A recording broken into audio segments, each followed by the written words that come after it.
So these running boards, what would happen if someone put their foot here and closed the door?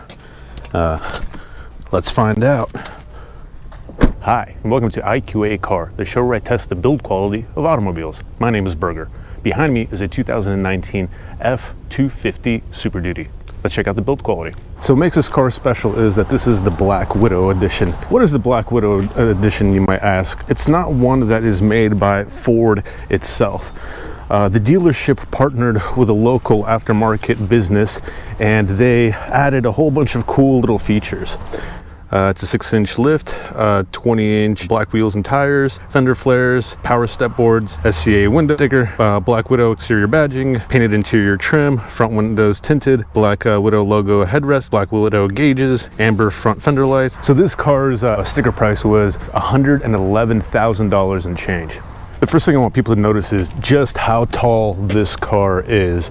I'm 6'1", and with me stretching out my hand all the way to the top, I could just reach the roof of this vehicle. Granted, it has a 6-inch lift on it. I would never be able to get this car inside my carport because of how tall this car is. That's a fun problem to have. It is so satisfying to climb into this vehicle. You feel like the king of the road. You are just above everybody else. Also an SCA emblem over here. You got the Black Widow emblems all over the car, the 6.7-liter power stroke. I like to power stroke my drive shaft. It is a 4x4. So this car, along with many other cars, they have the name of the dealership that sold it to you. This one's actually nicer because it's an emblem versus a sticker. However, unless the dealer is giving me a major discount or is paying me monthly to give them free advertisement, I would pull that thing immediately off or have them take it off. For a vehicle that's $111,000, I would expect a much higher quality sticker. It's already chipping off. That's not quality. If you live in Florida, you must have the Salt Life sticker. There's a really nice light bar. I'm sure that's really bright. It's a shame that this is already rusting. I mean, this is designed to be on a car that's outside. Why is this rusting? We're in Florida. More rust on the front. I'm not crazy about this front bumper. There's more rust. More rust, more rust, more rust. This is the front tow hitch. Remember guys, I don't like exposed wiring, and you got some exposed wiring. What's more annoying is that it's being held by a zip tie. Behind the door handle over here, there's a special sticker, and that prevents you from scratching the paint when you are opening it with your hand. But as I can see, the sticker is already beginning to peel off over here. That sticker peel is the same on all 4 doors of this car. So for the usual jiggle test, yeah, the door handles jiggle on this car too. I don't like it when the gas tank is not locked. Gas is expensive, continues to get expensive. Anyone can siphon it. You got your diesel tank and you got your DEF or DEF tank. I think DEF is a complete scam. I'll get into that another time.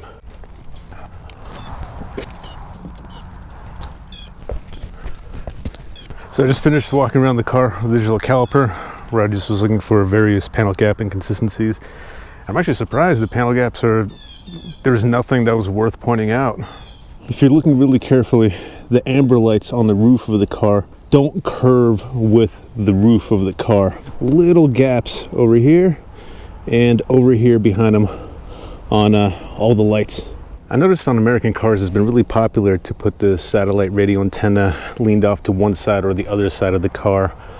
I don't know, I kind of don't like it because I think it loses symmetry, but that's what they do. There's an uneven gap at the bottom. So the running board comes down when the door is open and goes away when the door is closed. Let's see what happens if somebody puts their foot right there and doesn't remove it when it's closing. Door closing. That's gonna hurt. I would imagine there'd be a sensor of some sort that would prevent this from happening. I'm at the tailgate of the truck. If you look below, you see that the wires here, the electrical tape that covers it, are beginning to peel off. Just look at the gap between the bumper and the actual tailgate. Now, I know this is so once the tailgate goes down that there's some room for it to play, but I'm not convinced that you couldn't design it into a way where this could somehow be hidden. I mean, look, I could fit my entire hand in this gap. So you know, this is a modern trunk when the key fob of this vehicle lowers the tailgate, but it won't go back up if you push it on the key fob. What's awesome about this tailgate is that it has that built-in step in the back, and then you also got a handle to hold on to climb into the truck. However, why is it so loose? I took a look through the bed of this truck. Nothing really to point out over here besides that it's a mess. Because this car has such a big lift on it, the tow hitch has various steps that you can put it onto. That's awesome. Big trucks require big mirrors. America. The driver's side mirror has a turn signal on it, and it is leaking somewhere because there's a little bit of water over here, and you can see all the evaporation droplets forming up from the sun. The other side of this car does not have that issue. So because this is a big truck, it's got a big sunroof.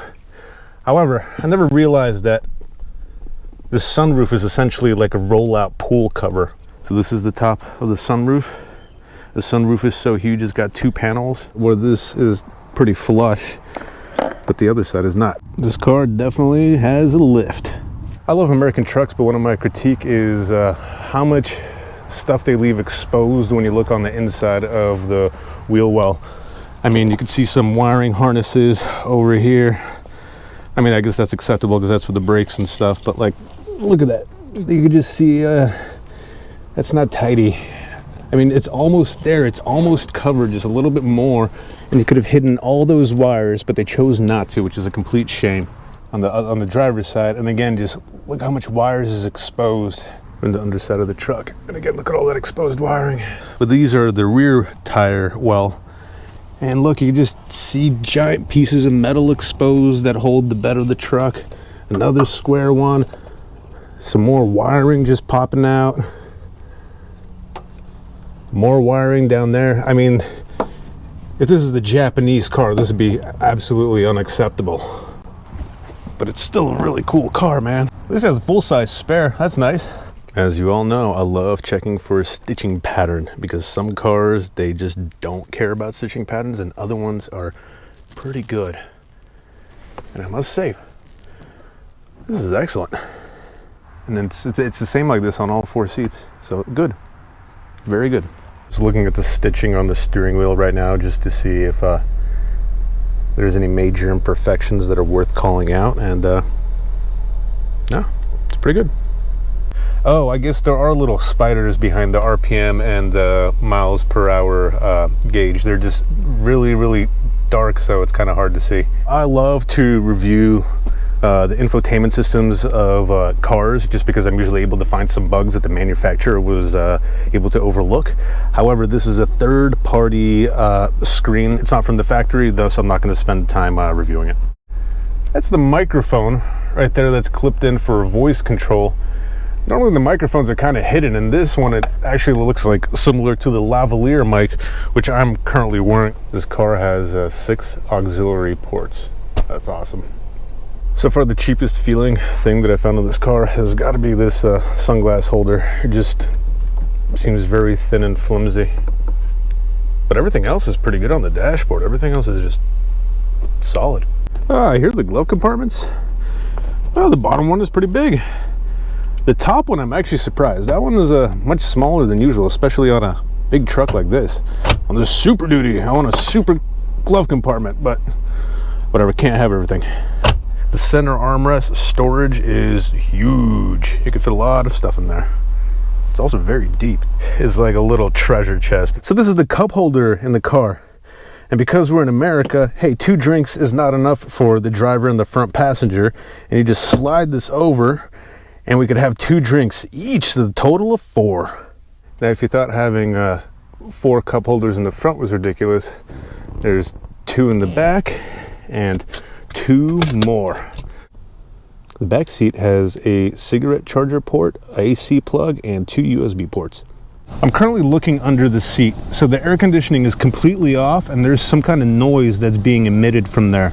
And I can't quite put my fingers on it. If you look down here, you'll see that the wiring harness is kind of, it's as if someone took a piece of electrical tape and just wrapped it around wires around their finger. Front engine was wired better than this, and then here, It's as if they thought no one would look until they met me, Burger.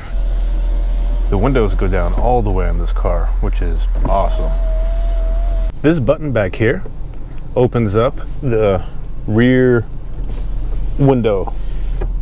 There's one thing I'll show you that I don't like. When you open up the back window, this wire pops up that moves with the defroster. Let me show you.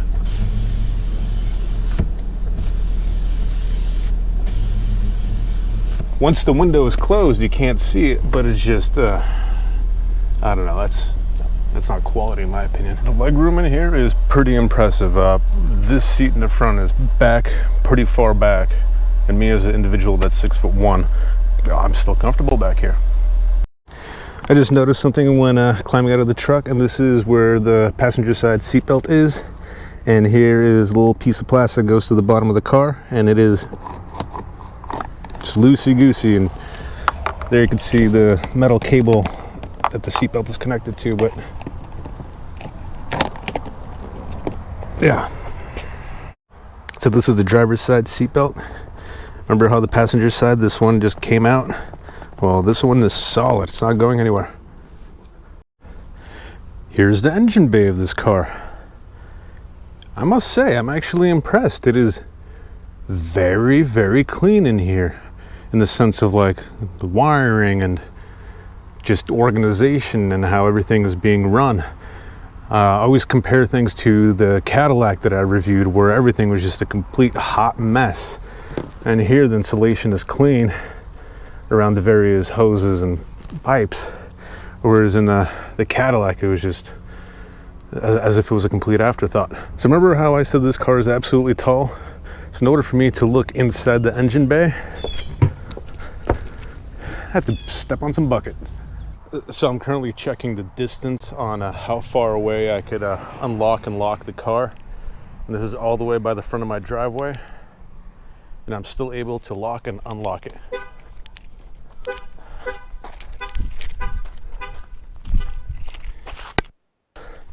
The range on this key fob is very impressive.